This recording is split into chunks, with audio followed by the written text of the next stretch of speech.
स्वागत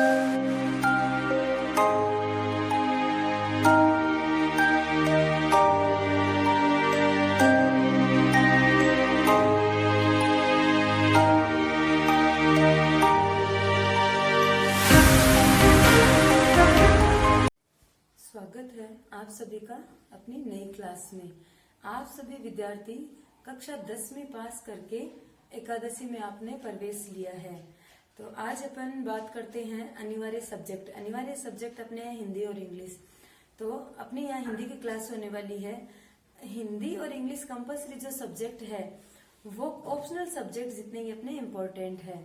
तो बच्चों आप अपनी रुचि के अकॉर्डिंग, भले ही आप साइंस फैकल्टी में बैठो, कॉमर्स आर्ट्स कहीं भी जाकर बैठो, लेकिन हिंदी इंग्लिश दोनों कंपल्सरी सब्जेक्ट अपन को पढ़ने हैं। और कंपल्सरी सब्जेक्ट को भी उतनी रुचि लेकर पढ़ना है जितने अपने ऑप्शनल सब्जेक्ट पढ़ते हैं। तो आप सभी 10th पास करके आ गए हैं, आपने अब तक हिंदी पढ़ी है, व्याकरण भी पढ़ी है। आज अपन कक्षा एकादशी की बात करते हैं। तो यहाँ व्याकरण की स्थिति ये है कि अब तक अपन क्या पढ़ते आए, वही संधि है, समास, विकारी अविकारी में संज्ञा सर्वनाम क्रिया विशेषण ये पढ़ लिए, संधि समास पढ़ा, उपसर्ग प्रत्यय पढ़े। आज अब इन सब चीजों से ऊपर उठकर थोड़ी अपन भाषा की बात करेंगे।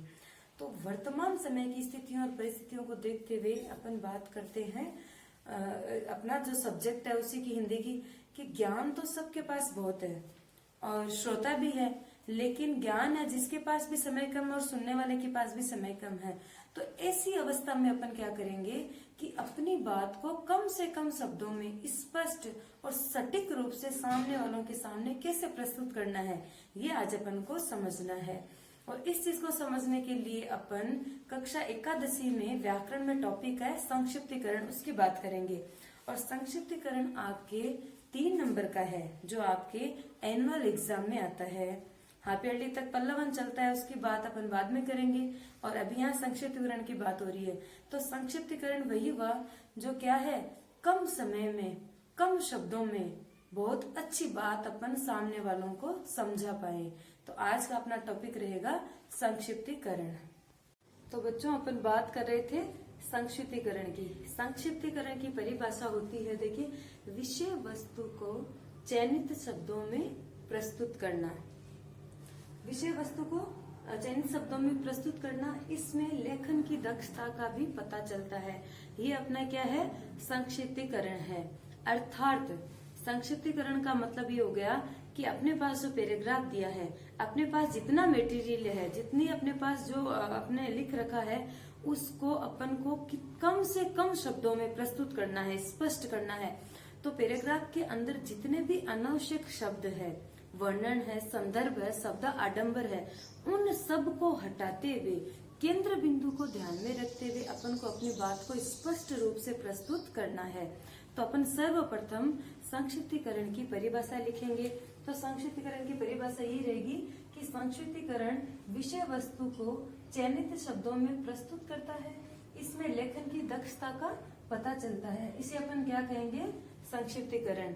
इसके साथ ही अपन ये हमेशा ध्यान रखेंगे कि संक्षिप्त नाम से पता चल रहा है कि जो चीज अपन को दी है उसको छोटे रूप में लिखना है। वही बात है कि अनावश्यक बात को बढ़ा चढ़ाकर यहाँ बताया गया है, लेकिन उसी बात को कम शब्दों में स्पष्ट रूप से अपन को समझना है। तो ये अपना संक्षिप्तीकरण। अब संक्षिप्तीकरण को समझने के लिए हमें कुछ बिंदुओं को ध्यान में रखना चाहिए। तो अपन संक्षिप्तीकरण के मुख्य बिंदु देखते हैं। सर्वप्रथम अपन बात करते हैं विचार, श्रृंखला, क्रमबद्ध रहे।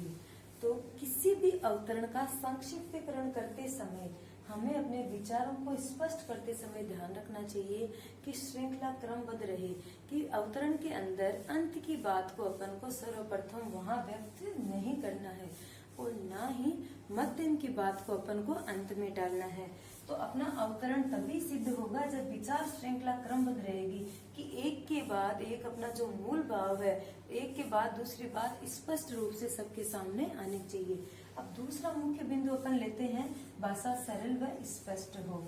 जो संक्षिप्तीकरण का अपन को अवतरण मिला है, अवतरण का संक्षिप्तीकरण कर रहे हैं, तो उसकी भाषा सरल व स्पष्ट हो। तो अवतरण का जो मूल भाव है उसको अपन ने पढ़ा है।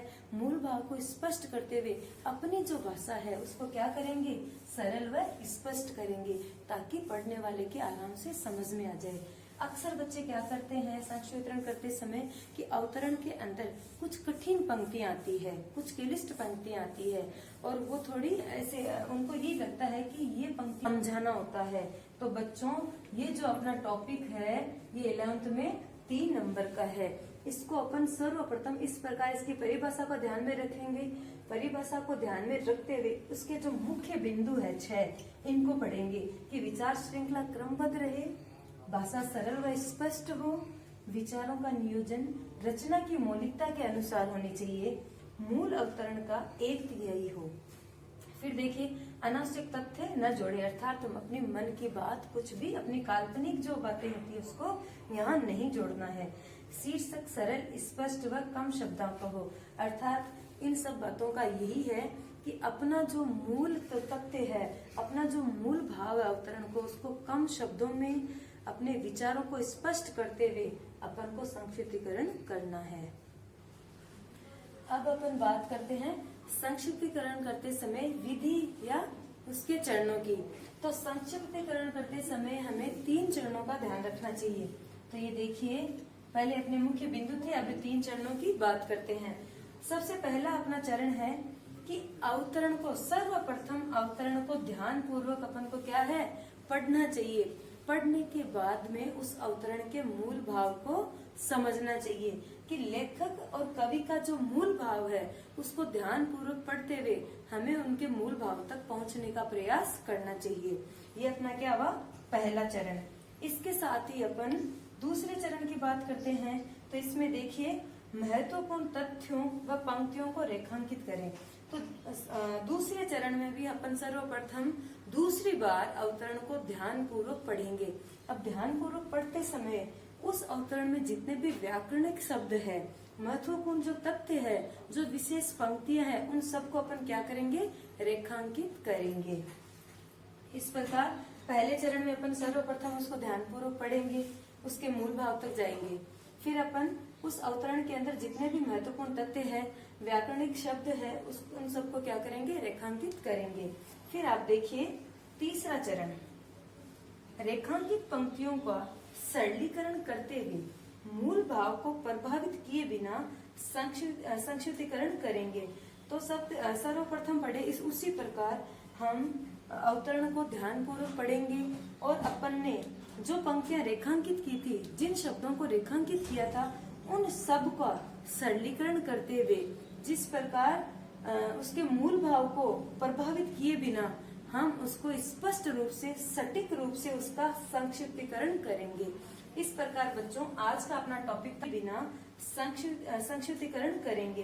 तो सब सर्वप्रथम पढ़े उसी प्रकार हम अवतरण को ध्यान पूर्वक पढ़ेंगे और अपन ने जो पंक्तियां रेखांकित की थी, जिन शब्दों को रेखांकित किया था, उन सब का सरलीकरण करते हुए जिस प्रकार उसके मूल भाव को प्रभावित किए बिना हम उसको स्पष्ट रूप से, सटीक रूप से उसका संक्षिप्तीकरण करेंगे। इस प्रकार बच्चों आज का अपना टॉपिक था संक्षिप्तीकरण। सर्वप्रथम अपन ने क्या किया, संक्षिप्तीकरण की परिभाषा ली, फिर उसका क्या किया, उसके 6 मुख्य बिंदु पढ़े, उसके आधार पर अपन को क्या करना चाहिए, संक्षिप्तीकरण करना चाहिए। मुख्य बिंदु के साथ साथ अंत में अपन क्या आता है, उसके 3 चरण, उन 3 चरणों को भी ध्यान में रखते हुए अपन संक्षिप्तीकरण करेंगे। तो आज अपने पास जो भी व्याकरण की किताब है उसके अंदर से कोई भी एक अवतरण, कोई भी एक पैराग्राफ लेकर इसके आधार पर उसकी परिभाषा, उसके मुख्य बिंदु, उसके चरणों के आधार पर आज अपन संक्षिप्तीकरण करने का प्रयास करेंगे।